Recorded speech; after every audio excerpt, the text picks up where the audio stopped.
good evening, good night, wherever you are in this wonderful world. Welcome to another episode of the Soften System Side to Sales, where myself, my good friend Jason, spend a lot of time talking and sharing all our insights, our nuggets, our knowledge over the years of how you can really optimize your sales process, your customer journey experiences by making sure that all your touch points, the human side things, complement the process to get and drive really strong performance, right? So welcome, Jason. And today we're going to talk about, and we're going to go into deeper conversation about the lean and how it helps sales teams exceed their expectations.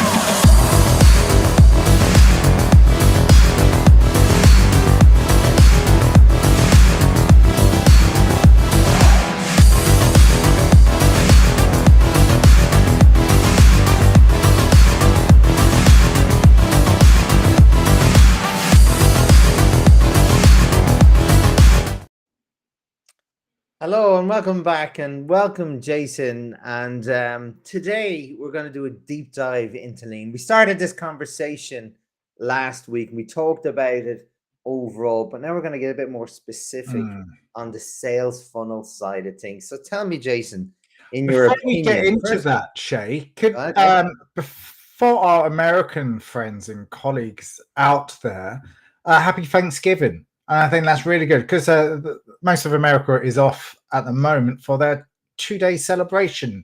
That's correct. Which is almost like Christmas. Yeah. So it's Thanksgiving. Their big celebration. So to all our American friends, we hope you have an amazing Thanksgiving and celebrations with your family. And obviously Thanksgiving comes with it that sense of gratitude. So what are you grateful for? What do you give thanks for, Jason?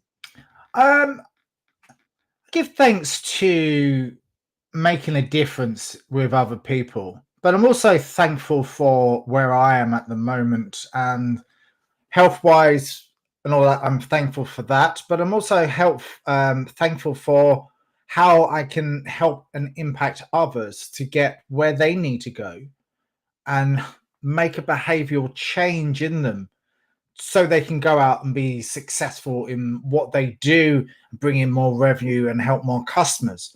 But it's also about giving value forward and the value and how to get out of your own head and be empathetic with other people. So you can really sit in there and position yourself where the buyer might be in their best places.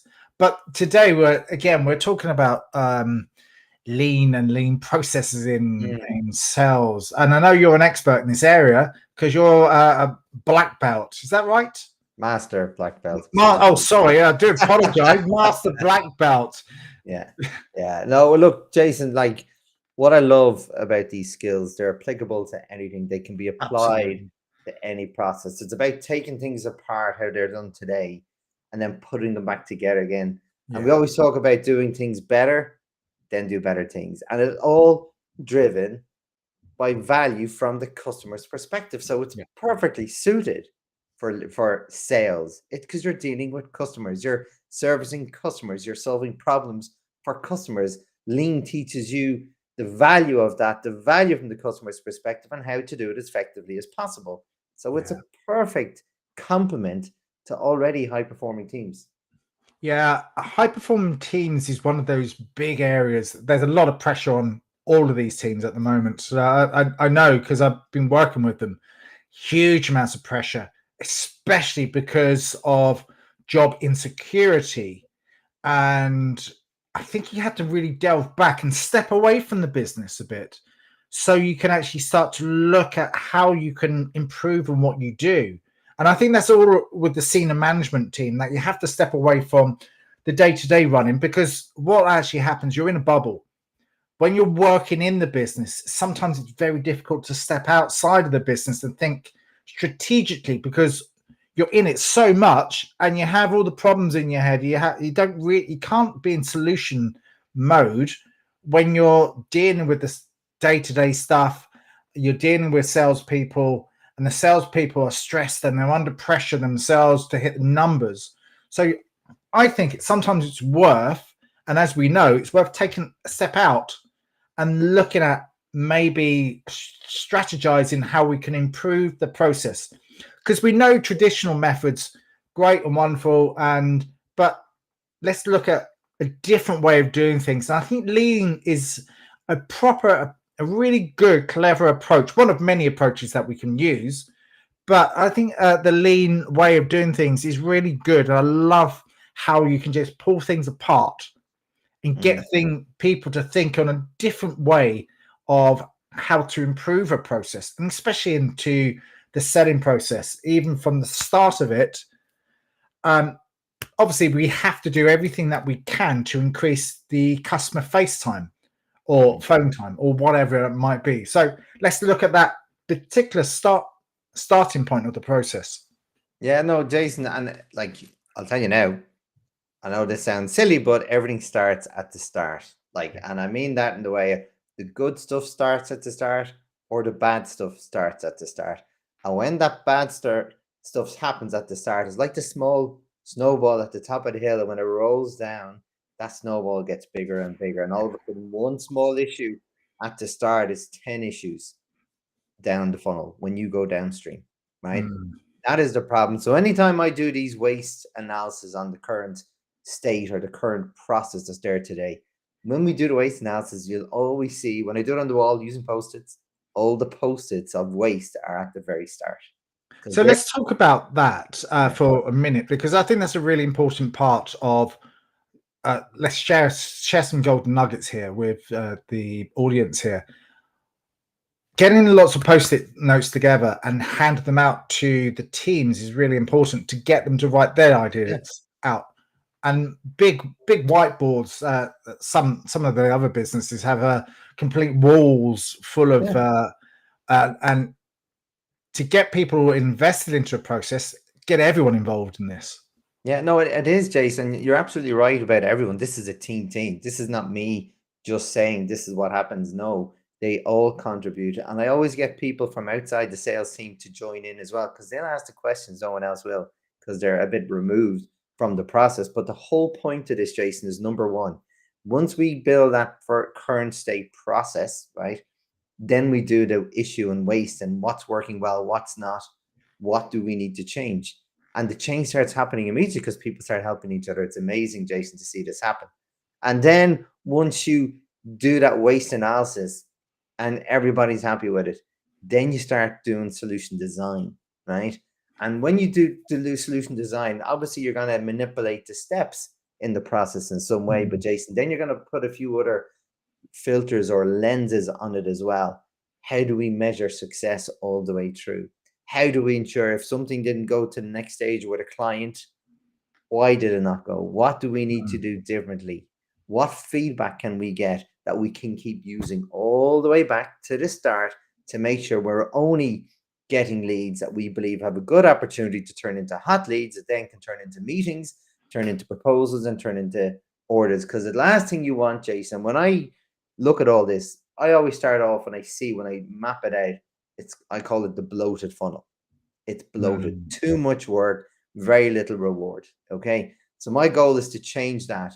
More effort that leads to reward, less effort that doesn't. So you're manipulating the activities along that journey. And that sometimes you can add a step in, but only if you believe it can add value to get those conversions. So it's the mini conversions at every micro step. So Jason, to your point about the post-its, I get them, go across that big wall, one micro step.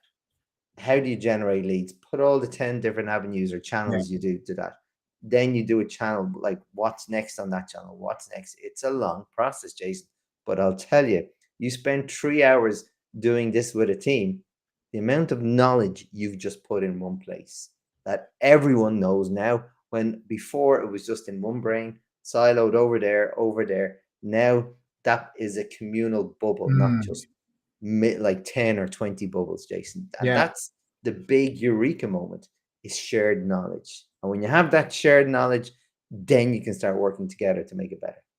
I've tried this process, and it's something that I learned from you a few years back, is to do it and test it. And it's just amazing that the different style of results that you do get out of it. And I think it's focusing on what you can control within the circumstance, because there's other things in there you just cannot control. Like you cannot control the economic climate. So that's that. Look, defocusing on that, and then just have a look at the customers and best-selling customers that you can work with and maybe work with better, maybe get some feedback and some ideas from them.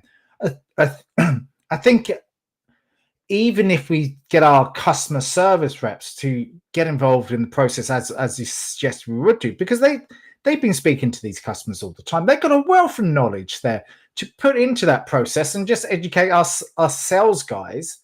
Go, well, they suggested that and they suggested that, and I think that should be put into that funnel of ideas as well, of what good would look like and how we can just get rid of the stuff, because we know there's a similarity, so we can model success in there.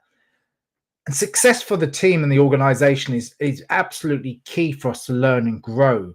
And let's model that all the way through. So success on that part of the funnel is incredibly good for us to go navigate through the rest of it. Yeah. And that's really important. Yeah. Yeah. But that's it, Jason. You create these process control points, right? Yeah. You measure not the end conversion, Jason, right? Which is, you do measure, right? But it's not the only measure. You measure the mini conversions. Well, what did I do right to get me to the next step in the funnel? Yeah. And what did I didn't do right? What do I need to change the next time so I'll get more right the next time, improve my potential of success, right?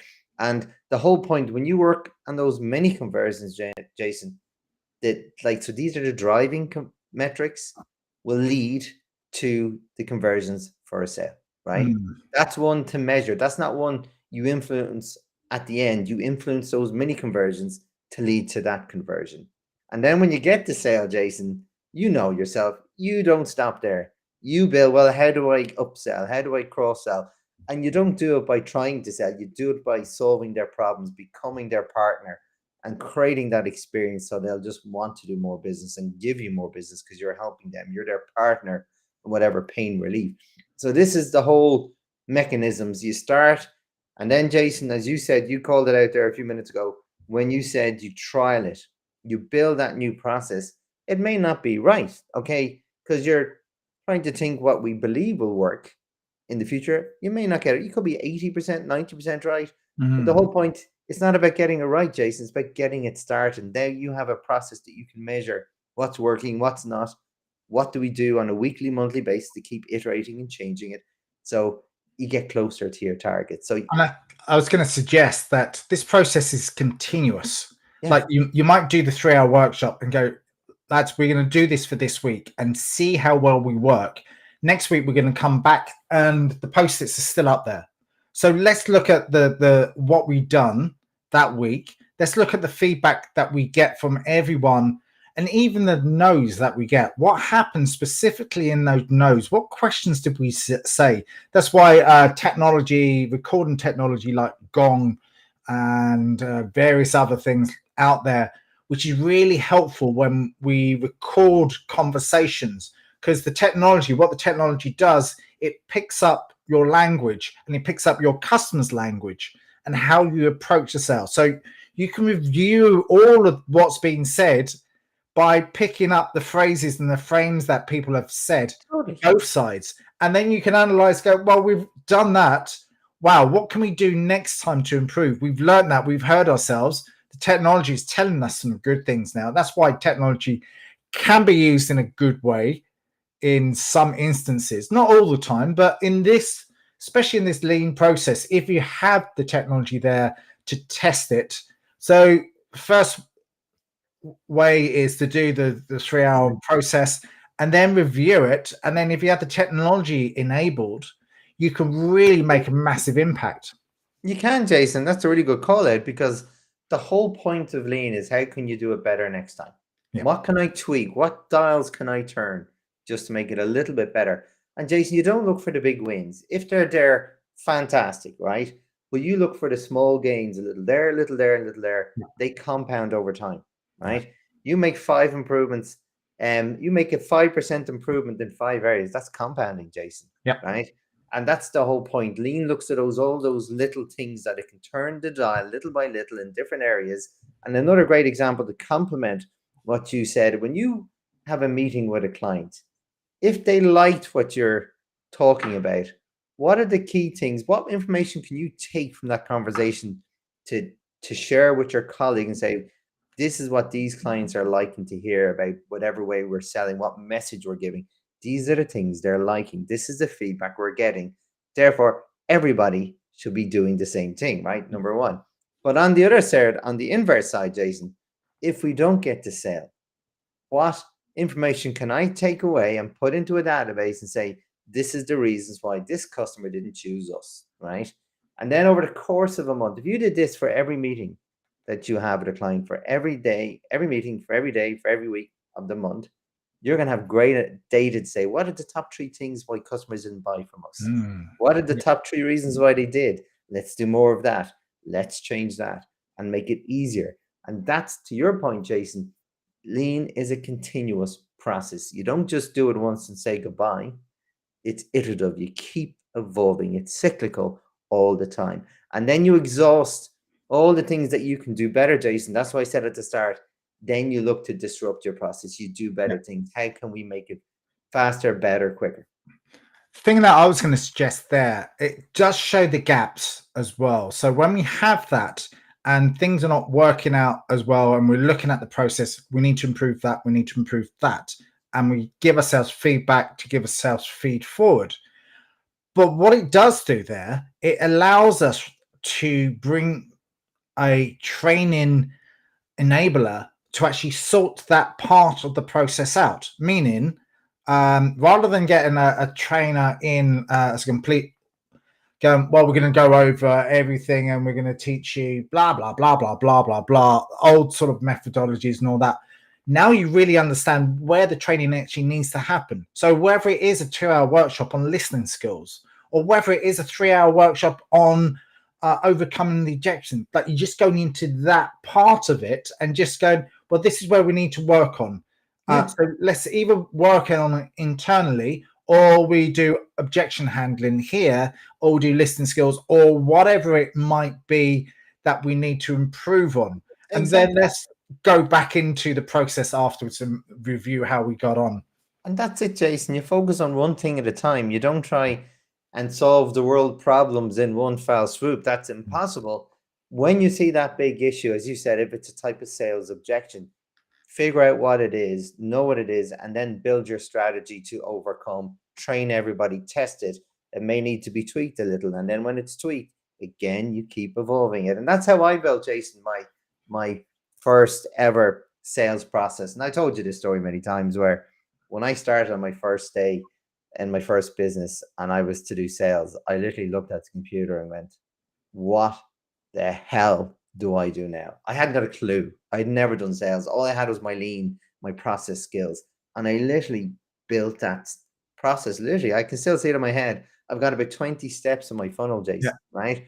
And every time, like when I started cold calling, so that was real fun, right? Learning how to cold call. But again, just by making lots of mistakes, and I did make lots of mistakes. I made a fool of myself many times, Jason. Yeah, and we all do. And then eventually, over the course of maybe just a few weeks, Jason, I had a 20-second script that worked, right? So then I was getting meetings, right? And then when I was getting meetings, I was getting blocked there. So I had to keep thinking, how can I make this better?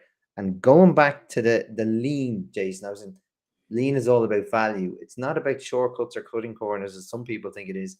It's about value. How can you deliver value from the customer's perspective? So I started to ask myself a question. How can I deliver value before the sale? And I was dealing with architects and engineers. So I said I was renewable energy. So that impacted my cold call script, because I kept saying then that I'm here to offer you a free complimentary CPD session, all things architects need to know about renewable energy when they're designing their solutions. And I was getting 70% plus conversions on that meeting, Jason. Went from 20% to 70%. And then from that meeting, I was getting to talk to multiple stakeholders, not just one, right? Multiple architects. And that's how I literally, and then once I built it for myself, Jason, then I brought in 2 salespeople to teach them how to do what I did and then replicate what I did. And it worked, Jason. And again, and what I always say is this is not about taking away the flair from the person and the magic really good salespeople have. This is just complementing it. Yeah. Follow a process and bring your absolute best, the stuff that you talk about, Jason, to make sure when you have the process and the touch points, the sales touch points, when you have the 2 of them together, nothing can stop you. What I was going to say and what I'm thinking of is it's building up confidence levels. Totally. You're streamlining the process down, and you've said it exactly. I felt comfortable once I review what I've done and I give myself feedback, and then I test it again. I will get a few knockbacks here and there, but then I test it again. But as the process goes on, I feel more in line with saying and looking at the right words and building my confidence up, because the more confident you get, and it is, the better that you're going to make an impact on them. So if you have everything in line and that process done, but you've learned it from scratch, you know that it's going to come automatic after a period of time. Like you write your script, you learn it, you memorize it, and go, well, I need to shorten that, or I need to, how can I make that bang statement in with that client that resonates with them? So it goes into their head straight away and go, oh, let me find out some more about what you do. Absolutely, Jason. And that's it. Repetition, practice, practice, practice, develop, practice, develop, practice, or develop and tweak, right? So, Jason, we're coming up in our time as always. These sessions go so fast. So, sum it up in one, Jason. What's the one thing that you, from this conversation, that you believe our listeners should take away with us today? Confidence and competence to learn from what hadn't worked and bring it forward and practice. I know there's more as usual, but I think you have to keep on nailing it and just keep reviewing it. Yeah, brilliant. And my one point, Jason, is to focus on the mini conversions at every step, because then the final conversion will look after itself. So look, thanks as always, Jason. It's been a pleasure as always. I hope our audience gets some value from that. And I know what I always like to say, Jason, is that if anyone wants to reach out, please do. We don't bite. We love to help, and we'd love to see can we help you in any way. So in the meantime, thanks for listening and have a great day.